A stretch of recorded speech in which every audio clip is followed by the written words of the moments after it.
Hello dear students, आज start करते हैं वेव ऑप्टिक्स का लास्ट क्वेश्चन, जो कि है 5th क्वेश्चन, जिसमें आपको बताना है कि व्हाट इज रिजॉल्विंग पावर और रैली का क्राइटेरिया रिजॉल्विंग पावर के लिए क्या है। रिजॉल्विंग पावर हम सब जानते हैं कि यदि हम सामान्य कैमरा भी लेने जाते हैं तो हम कोशिश क्या करते हैं, मोबाइल लेने जाते हैं तो कैसी कोशिश करते हैं कि उसमें जो कैमरा हो उसका रिजोल्यूशन क्या हो, बहुत अच्छा हो, चीज़ों को क्लियर दिखा सके। अब चीज़ें जनरली जो ऑब्जेक्ट्स जो हैं बहुत दूर दूर होंगे वो तो क्लियर वैसे भी दिख ही जाएंगे, लेकिन जो ऑब्जेक्ट्स बहुत पास पास होंगे उनको यदि हम क्लियर देख सकते हैं तो वो उसका क्या है, रिजॉल्विंग पावर है। जैसे मैं अपनी आँख की बात करूं, मैं अगर न्यूज़पेपर पढ़ती हूं तो न्यूज़पेपर के जो छोटे लेटर्स हैं वो मुझे कैसे दिखते हैं, मिक्स दिखते हैं। यदि बड़ी हेडिंग है, लेटर्स दूर दूर लिखे हुए हैं तो डेफिनेटली पढ़ने में प्रॉब्लम नहीं है, लेकिन जो लेटर्स बहुत पास पास हैं वो कैसे दिखते हैं, मिक्स दिखते हैं। उसके लिए क्या यूज़ किया, मतलब किसका रिजॉल्विंग पावर कम हुआ, आँख का। उसके लिए क्या यूज़ किया, एस्पेक्ट्स यूज़ किए, उसके कारण मुझे क्लियर दिखाई देने लगा। तो किसका रिजोल्यूशन पावर काम किया, किसका रिजॉल्विंग पावर काम किया, ग्लास का।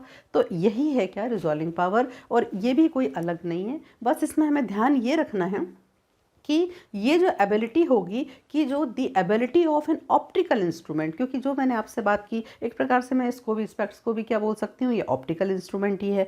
कई तरह के ऑप्टिकल इंस्ट्रूमेंट होते हैं, जैसे टेलीस्कोप होता है, माइक्रोस्कोप होता है, सब में किसका काम होता है, लेंसेज का काम होता है। जैसे ये लेंस है तो उनका जो है क्या कहना चाहिए, वो एबिलिटी हमको देखनी है, वो एबिलिटी जो क्या कर सके, रिजॉल्व कर सके टू क्लोजली स्पेस्ड ऑब्जेक्ट्स, या अब फिजिक्स की लैंग्वेज में बोलें तो वेवलेंथ, यानी दो कलर हैं जिनकी वेवलेंथ क्या है, डिफरेंट है। यदि हमें दोनों मिक्स दिख रहे हैं, क्लियर नहीं दिख रहे हैं, मतलब रिजोल्यूशन सही नहीं है। और यदि हमने टेलीस्कोप लगाया या हमने माइक्रोस्कोप लगाया और हमको वो दोनों कलर बिल्कुल क्लियरली अलग अलग दिखने लगे तो वो उसका क्या कहलाएगा, रिजॉल्विंग पावर। लेकिन उसके लिए रेले साइंटिस्ट ने एक क्राइटेरिया फिक्स किया कि एक्चुअल में हम किसको बोलेंगे कि या कब बोलेंगे कि चीज़ें क्या हो गई हैं, रिजॉल्व हो गई हैं, यानी कि बिल्कुल क्लियर नज़र आने लगी हैं। तो इसका एक एग्जांपल आप देख सकते हो। इसके लिए उन्होंने जो कहना चाहिए मतलब बेस बनाया, वो बनाया उन्होंने किस फिनोमिना को, लाइट की डिफ्रैक्शन को। और डिफ्रैक्शन का फिनोमिना हमने देखा हुआ है, हमने लैब में प्रैक्टिकल्स भी 2 किए हुए हैं डिफ्रैक्शन के, जिसमें आपने एक हीलियम नियॉन लेज़र लिया था जिसकी आप क्या निकालते थे, वेवलेंथ निकालते थे। तो जब आप रखते थे उसको, ग्रेटिंग आप लगाते थे, तो आपको जब सीधे देखते थे तो एक रेड कलर का डॉट नज़र आता था जो बहुत ब्राइट होता था। उसके दोनों तरफ भी 2 डॉट नज़र आते थे जो रेड होते थे बट बहुत ब्राइट नहीं होते थे, और बाद के जो होते थे वो बहुत कम ब्राइट होते थे। तो इस तरह से हमने देखा कि इंटेंसिटी यहाँ तो मैक्सिमम थी बट इंटेंसिटी यहाँ धीरे धीरे क्या होने लगती है, कम होने लगती है। तो ऐसे ही यदि मैं मान लीजिए 2 कलर लेती हूँ, मैं विबग्योर की बात करती हूँ, क्योंकि मैं जनरली हम जो ऑप्टिकल इंस्ट्रूमेंट में टेलीस्कोप लेते हैं, माइक्रोस्कोप लेते हैं, तो उनमें हम स्टडी जिसकी करते हैं वो होते हैं स्पेक्ट्रम, और स्पेक्ट्रम में होते हैं कलर्स। तो यदि मैं जैसे न्यूटन्स रिंग की बात करूं, आपने देखे थे सारे जो रिंग थे वो येलो कलर का दिख रहा था, फिर ब्लैक था, ब्लैक नहीं था एक्चुअली, वो अंधेरा था, डार्क था, फिर येलो था, फिर अंधेरा था। वो येलो के बाद चूंकि वो डार्क अंधेरा था इसलिए आपको वो येलो रिंग दिख रहा था, क्लियर दिख रहा था।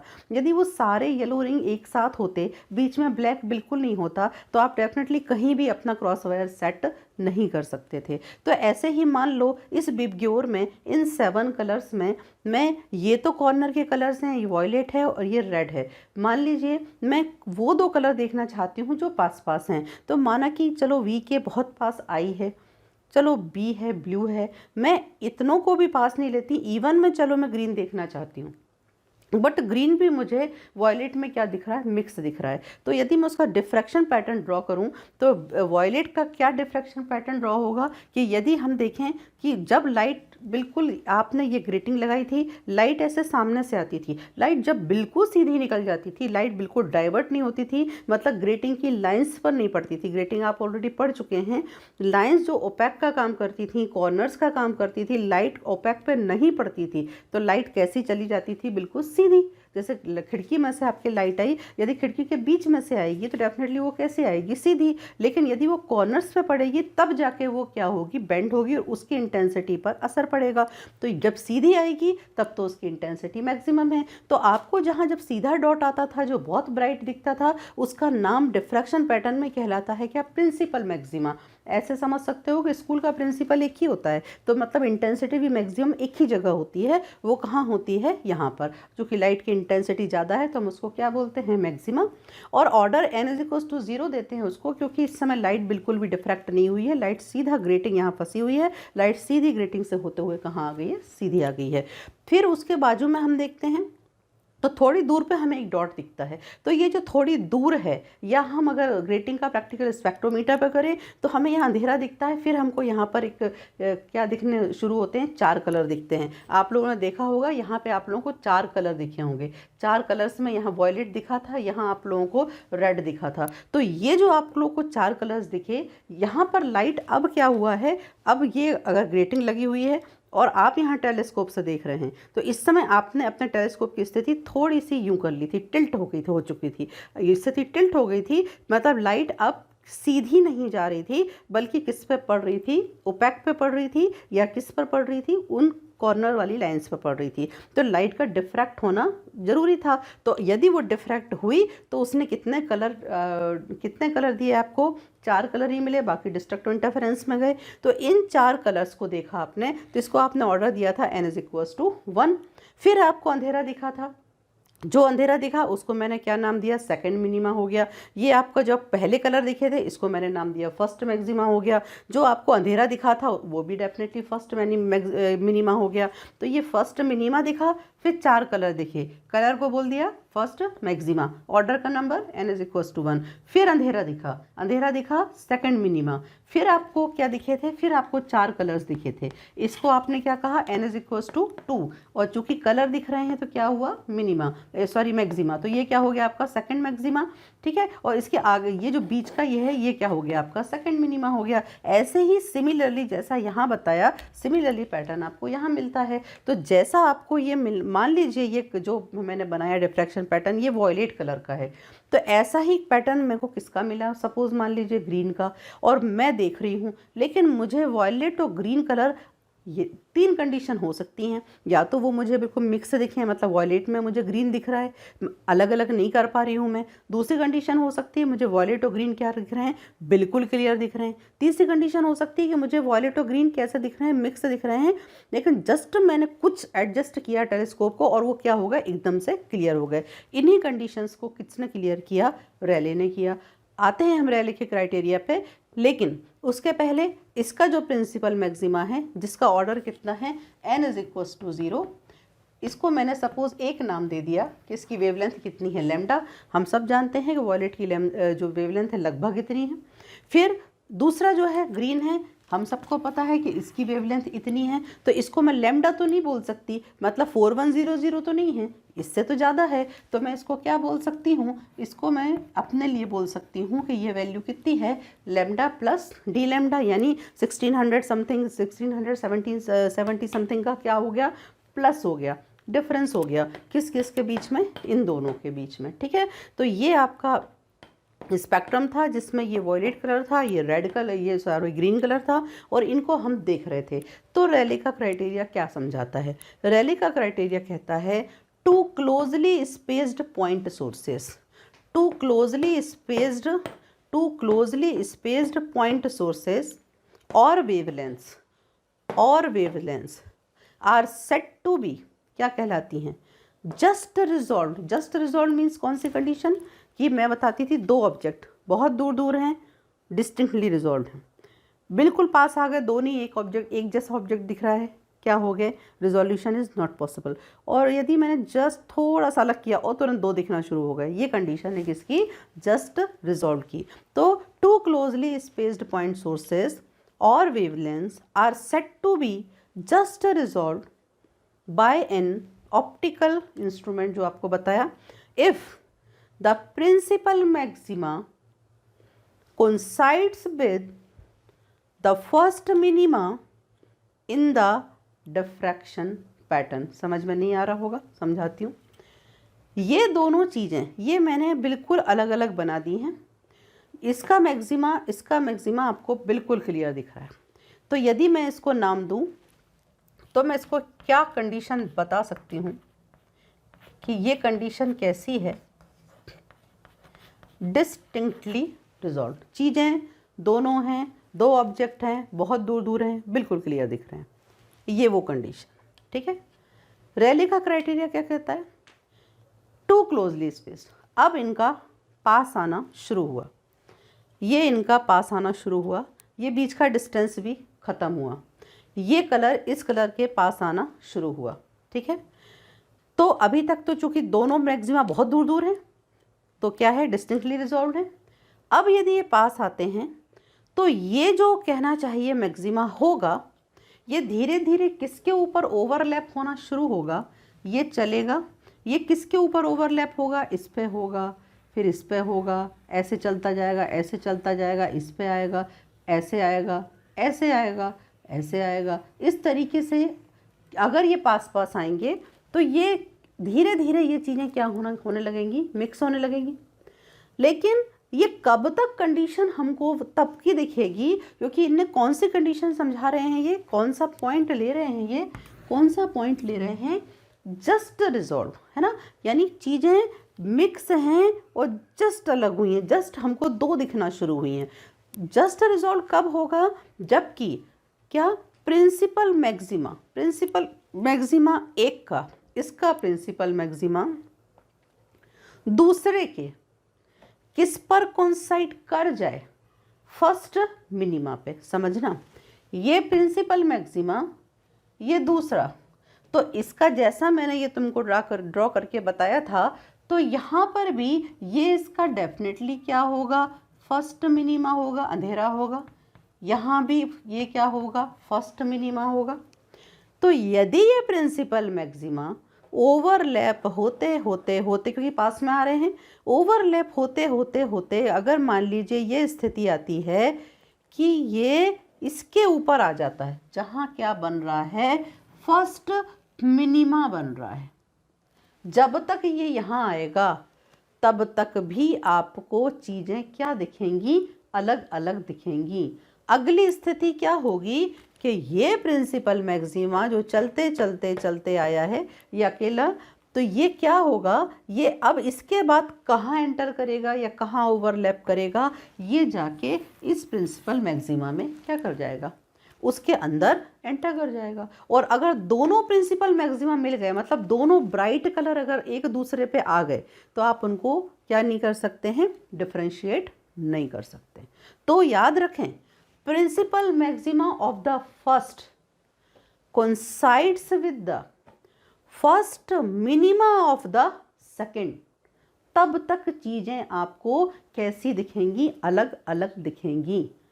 उससे अलग आगे स्थिति बढ़ी और चीज़ें मिक्स हुई और रिजोल्यूशन इज़ नॉट पॉसिबल। ये तीनों चीज़ें मैंने तीनों ड्रॉ किए हुए हैं डिस्टिंक्टली, मैं आपको क्लियर मैंने बता ही दिया था, ये ऐसी स्थिति है। जस्ट रिजॉल्व, ये बीच में ये जो देख रहे हैं हम, ये जो डिफरेंस देख रहे हैं, ये इसको बोलते हैं डिप। ये दोनों वेवलेंथ्स के जो पीक्स दिख रहे हैं आपको प्रिंसिपल मैक्सिमा के दोनों के, मतलब ये वॉयलेट का हो गया, ये किसका हो गया, ग्रीन का हो गया। ये जो डिप है, यदि ये इसकी जो वैल्यू है कितनी लिखी हुई है, लेस देन है और इक्वल टू है, कितनी है, 81%। एक मतलब कहना चाहिए मेजरमेंट है, लगभग ये जब तक 81% से छोटी है तब तक आपको चीज़ें कैसी दिखती हैं, जस्ट रिजॉल्व। क्योंकि और स्थिति क्या हो चुकी है कि ये लगभग इस पे ओवरलैप होना क्या हो रहा है, शुरू हो रहा है। तो इसका अगला ही ये होना है कि ये पूरी तरह से इस पे क्या हो जाएगा, ओवरलैप हो जाएगा। ये कुछ स्थिति हो जाएगी, जो डिप की वैल्यू है ये अभी इतनी थी, ये क्या हो जाएगी और बिल्कुल ही ख़त्म हो जाएगी। उस समय ये क्या हो जाएगा, रिजोल्यूशन इज़ नॉट पॉसिबल। तो रैली का क्राइटेरिया आपको समझ में आया। सबसे पहले resolving power, the ability of an optical instrument which can resolve two closely spaced objects is called resolving power. और Rayleigh's criteria, when two closely spaced object or two closely spaced wavelengths are said to be क्या, just resolve if the principal maxima of the first coincides with the first minima of the second क्या, diffraction pattern. ठीक है, मतलब coincide कर रहा है, किस में कर रहा है कोइंसाइड, किसके थ्रू हम समझ रहे हैं, डिफ्रैक्शन पैटर्न के थ्रू। ये क्वेश्चन बहुत इंपॉर्टेंट है, किसके लिए, शॉर्ट टाइप के लिए, लेकिन इसका एक लॉन्ग टाइप क्वेश्चन भी बनता है क्योंकि इन्होंने डिफ्रैक्शन पैटर्न को ही बेस बनाया है, तो हमको किसका रिजॉल्विंग पावर निकालना होता है, ग्रेटिंग का। और वो काफ़ी इजी है, लेकिन आता है तो सीधा 10 मार्क्स का आता है। तो वो क्वेश्चन मैं आप लोगों को अब इसके सेकंड पार्ट के रूप में लूँगी। फर्स्ट पार्ट में मैंने आप लोगों को इसका डेफिनेशन और रैली का क्राइटेरिया समझाया, बट रैली के क्राइटेरिया को आप लोग बहुत अच्छे से समझें, क्योंकि ये बहुत इंपॉर्टेंट है आपके फाइनल एग्ज़ाम के हिसाब से भी, ठीक है ना। अब ग्रेटिंग के बारे में आप लोगों ने पढ़ा हुआ है, ग्रेटिंग की कंडीशंस भी पड़ी हुई हैं। जो आपने पढ़ा है उसको आप कंडीशन लगाना शुरू कर दीजिए, रटने की ज़रूरत नहीं है। सबसे पहले जब भी हम ग्रेटिंग का प्रैक्टिकल करते हैं तो हम किसके ऊपर क्रॉस वायर को सेट करते हैं, ब्राइट फ्रिंज पे या डार्क फ्रिंज पे। तो डेफिनेटली किस पे करेंगे, ब्राइट पे करेंगे, डार्क पे करने का तो सवाल ही नहीं है। तो यदि आप ब्राइट पे करते हैं तो उसको आप मैथमेटिकली क्या बोलेंगे, आप उसको यदि प्रूफ करना चाहते हैं, अगर आप उसको मैथमेटिकली बोलना चाहेंगे तो आप क्या बोलेंगे, सिंस द किसकी कंडीशन, जो कि ब्राइट दिखा आपको, तो डिफ्रैक्शन पैटर्न में आप क्या बोलेंगे, since the condition for maxima किसमें, इन ग्रेटिंग डिफ्रैक्शन पैटर्न क्या होती थी आपकी, e sine theta n is equals to n lambda. मैंने यहाँ एन स्पेसिफिकली लिखा है इस कारण कि जैसे जैसे आपका ऑर्डर चेंज होता जाता है वैसे वैसे एंगल भी क्या होता जाएगा, चेंज होता जाएगा। तो आपने चूँकि ब्राइट कलर देखा, क्रॉस वायर सेट किया, मैंने उसकी मैथमेटिकल कंडीशन लिख दी, ठीक है।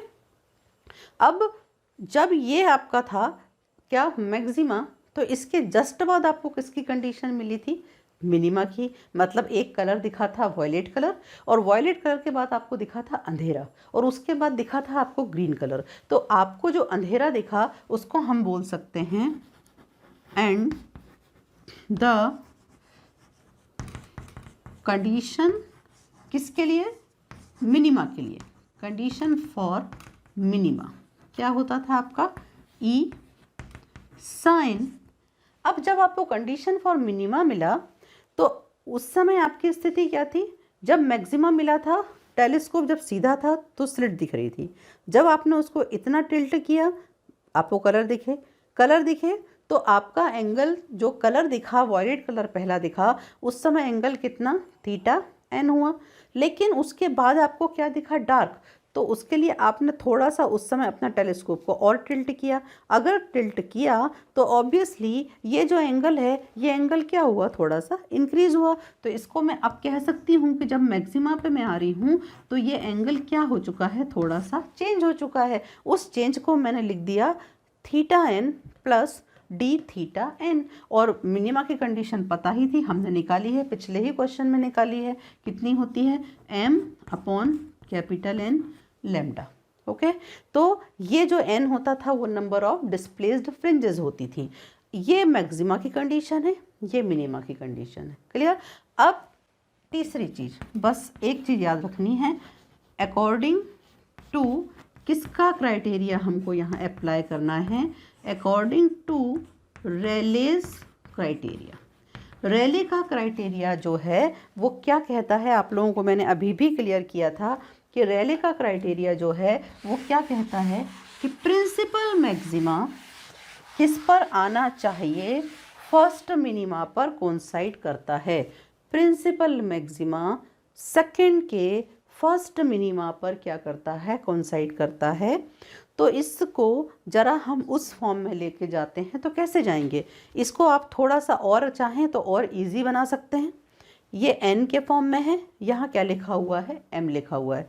तो यदि मैं ग्रेटिंग के लिए जाऊँ तो इसकी मैं वैल्यूज़ को क्या करूँ, थोड़ा सा एक्सटेंड करूँ, तो आप इसको क्या बोल सकते हैं, इसकी वैल्यूज़ किस तरह की मिलेंगी आपको, मैक्सिमा की जो वैल्यूज़ मिलेंगी वो कैसी मिलेंगी, वो क्या हो सकती हैं आपकी, चूँकि आपको नंबर दिए हैं ग्रेटिंग पे, तो क्या हो सकता है, n की वैल्यू 1 रखा तो 1n, 2 रखा तो 2n, 3 रखा तो 3n। लेकिन आपको कौन सा ऑर्डर कहाँ से स्टार्ट होता था, n की वैल्यू याद करें, ग्रेटिंग का प्रैक्टिकल 0 से स्टार्ट होता था। तो आपको पहले जो मिलेगी वो क्या मिलेगी, 0 में, स्पेशली बाद में क्यों लिख रही हूँ, क्योंकि वही एक मेन डिफरेंस है। और फिर इसके बाद यदि मैं चलती जाऊँ तो लास्ट में आपको मैं लास्ट की लाइन को क्या बोल सकती हूँ, n की वैल्यू कितनी हुई, nn। ओके, लेकिन जब हम मिनिमा पर आते थे तो जहाँ मैक्सिमा होता था वहाँ मिनिमा नहीं हो सकता, जहाँ पर लाइट है वहाँ अंधेरा नहीं हो सकता। तो यहाँ पर जो आपकी m की वैल्यू मिलती थी वो कहाँ से स्टार्ट होती थी? 1 से। ये स्टार्ट कहाँ से होती थी? 0 से। 0 पे यदि लाइट मिली तो 1 पर लाइट नहीं मिलेगी, 1 पर क्या मिलेगा? अंधेरा। तो यदि मैं इस तरह से अगर आगे बढ़ती हूँ तो लास्ट में ये आपका जो n आया था, तो यहाँ m की वैल्यू क्या होना चाहिए? n+1। बस इतना सा अंतर आप यहाँ समझ लें, यहाँ ये n की वैल्यू है और यहाँ ये किसकी वैल्यू है? m की। तो ग्रेटिंग के रिगार्डिंग यदि मैं इसकी वैल्यू सब्स्टिट्यूट करना चाहूँ तो मैं इसको ऐसा भी लिख सकती हूँ, n के फॉर्म में लिखना चाहूँ तो मैं इसको क्या लिख सकती हूँ? m को मैं लिख सकती हूँ n+1 divided by capital N और साथ में कितना है आपका? लैम्डा। ठीक है ना। तो आपको सिर्फ डेरिवेशन में क्या याद रखना है? स्टार्टिंग क्या याद रखोगे? जो दिखा, क्या दिखा? मैक्सिमा। तो स्टार्टिंग कहाँ से कर दी? मैक्सिमा से। फिर आपको मैक्सिमा के बाद क्या आया? मिनिमा। फिर आपने किसकी कंडीशन रख दी? मिनिमा की। फिर आप यहाँ एस्टेरिस्क लगा लें कि आप शायद यहाँ पर भूलेंगे कि m की वैल्यू को हमको क्या करना है? चेंज करना है। तो m की वैल्यू को n के फॉर्म में रखेंगे तो हम ऐसा कुछ रख सकते हैं। ठीक है।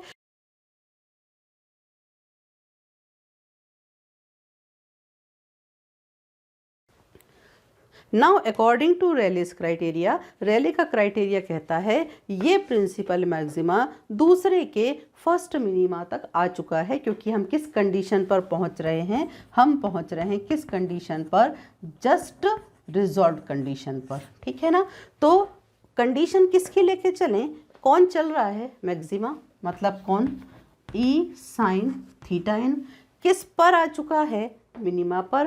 डेफिनेटली टेलीस्कोप क्या हो चुका है? उसका एंगल चेंज। मतलब थीटा n से किसका एंगल बन जाएगा? आप d थीटा n का, क्योंकि ये मिनिमा पे आ रहा है तो मिनिमा का एंगल अडॉप्ट करेगा। इज इक्वल टू क्या कंडीशन होती थी मैक्सिमा की? n। तो क्या लैम्डा बचा है? ये मैंने बताया था, ये लैम्डा है, ये इसकी वैल्यू इतनी है। किसका है? वॉयलेट कलर का है। ये ग्रीन कलर है, इसकी वैल्यू इतनी है। तो क्या जब ये इसको ओवरलैप करते करते यहाँ तक आया तो क्या इसकी वेवलेंथ इतनी है? नहीं। ये किस पर आ चुका है? किस पर ओवरलैप हो चुका है? ग्रीन पर ओवरलैप हो चुका है। तो इसकी जो वेवलेंथ है डेफिनेटली अब किसकी वेवलेंथ है? अब उसकी अपनी लैम्डा नहीं है, बल्कि अब उसकी कौन सी वेवलेंथ है? Lambda plus D lambda. मतलब वॉयलेट किस पर आ चुका है? ग्रीन पर। तो ये भी n की वैल्यू भी कितनी हो जाएगी? जो आप n लैम्डा लिखते थे उसकी जगह कितना हो जाएगा? n lambda plus D lambda.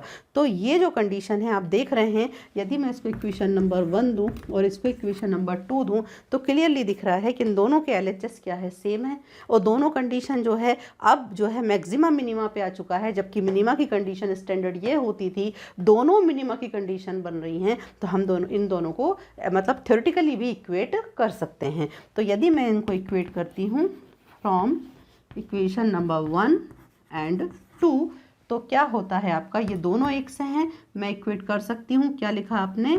n+1 upon n lambda is equal to, यानी आपके इक्वेशन नंबर 1 की value is equals to n lambda plus n D lambda. मैंने n को इसमें अंदर एंटर करा दिया। अब यदि इसको आप सॉल्व करते हैं तो ये क्या आ जाएगा आपका? इसको सॉल्व करेंगे तो n से n कैंसिल, मतलब n लैम्डा प्लस यहाँ पर कितना आ जाएगा आपका? Lambda by capital N। इसको यदि आप सॉल्व करेंगे तो इसकी वैल्यू क्या निकलेगी? ये आपका n लैम्डा है, ट्रांसफ़र कर सकते हैं, काट सकते हैं। तो n लैम्डा आपका कैंसिल हो गया। और अब आपके पास जो वैल्यू रिमेनिंग रही वो क्या रही? आपके पास अब जो वैल्यू रिमेनिंग रही वो बची सिर्फ और सिर्फ n लैम्डा जाने के बाद लैम्डा बाय n यहाँ रहा, और वहाँ क्या रहा आपका? n D lambda. तो जनरली जो है कंपैरिजन दो वेवलेंथ्स के बीच है, रेशियो दो वेवलेंथ्स का है, तो ये हो सकता है lambda by D lambda is equals to n N. ये डेरिवेशन है, ये आपका जो कहना चाहिए कंपैरिजन है, और ये आपकी क्या है, रैले का क्राइटेरिया है। इतना सा डेरिवेशन आपको पूरा 10 मार्क्स का आ सकता है। तो मेरी ख्याल से आपको इसको स्पेयर में तैयार रखने में कोई बुराई नहीं है। आईएमपी क्वेश्चंस में तो मैंने नहीं बताया है इसको आरजीपीवी के, बट इसको यदि आप लोग कर सकते हैं और समझ में आया है तो इसको भी आप ज़रूर कर लें। क्या, ग्रेटिंग का रिजॉल्विंग पावर। तो इस तरीके से आज आपका वेव ऑप्टिक्स पूरी तरह से ख़त्म होता है।